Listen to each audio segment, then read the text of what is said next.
Now, residents and business owners in Bloemhof and Christiana in the northwest are counting their losses. It follows continuous flooding of the Vaal River that's left many displaced and properties damaged. They say the damage is extensive and recovery will take years. More than 100 households have been severely affected by the overflows, with thousands of hectares of crops next to the Vaal River also destroyed. The water levels have since subsided and residents have returned to their homes. Days after floods displaced many residents and business owners, the water is receding. Residents have returned to their properties to assess the damage. C.S. Meyer, the owner of a local guest house, says the extent of the flooding was unprecedented. The first time in 30 years. I've been here for 20 years now, but for the first time ever, the water was up in that top building. All our equipment, our mattresses, all our belongings is on the second floor, but who could believe that it would get that high? This is part of the kitchen area. Look at these debris. Look at these trees that came in here. All the tables and things are lying here. It's grim. At this stage, no electricity. He says they have incurred a huge financial loss. We estimate around about 1 million with our place. The roof that we have here, the thatch roof that's over this area where the restaurant is on the river, this moved about 300 millimeters away. So we have to take it down. We already had an engineer here.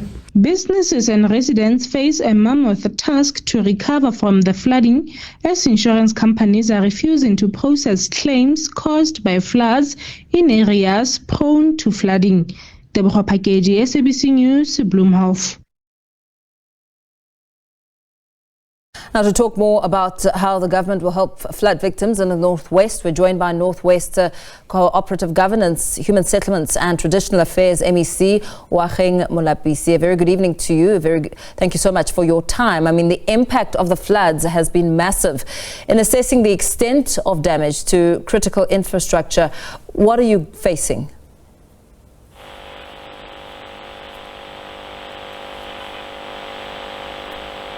MEC, are you with us?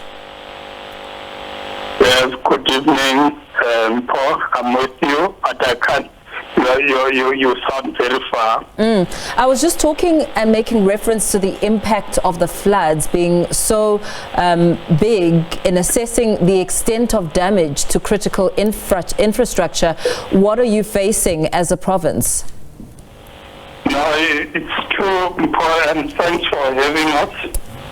It's true that we have experienced flood disaster incidents due to this high precipitation and some level of discomfort.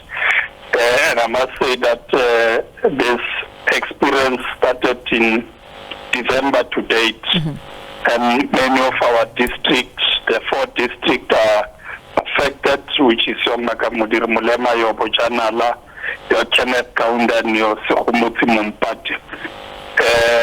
And this has been reoccurring.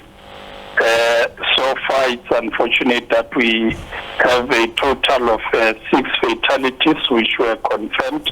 And in some instances, you have schools, clinics, which are inaccessible due to the damage to our roads, the culverts, the bridges, the roads that have been flooded.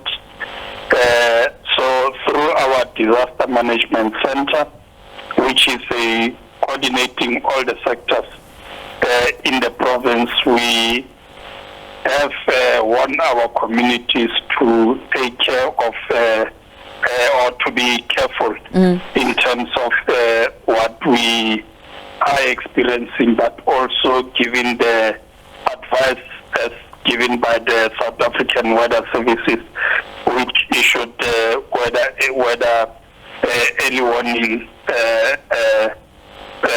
to all our communities. Like I said, that many of our areas are affected. Yeah, just pardon the interruption. As you make that warning, urging residents to heed the call and be cautious because of the weather, you say 6 fatalities have been recorded. Where were these fatalities recorded? Is there an indication of the ages, the areas? How much information is there on those who've lost their lives? Look, the area that is mostly hard-hit would be your Bojanala area, and in particular your Moretele local municipalities in terms of the fatalities. But in terms of the damage to your infrastructure, it cut across the provinces in all the municipalities. For instance, in Mahikeng as an area, as a municipality, all your wards are affected. Your mud houses have collapsed. Shacks have been affected. People have been displaced in those areas. So it depends on an area by area. Yeah. But there is, of course, an intervention by the disaster management team, coordinating structure where you have the Department of Social Development having profiled the affected families, having provided food parcels.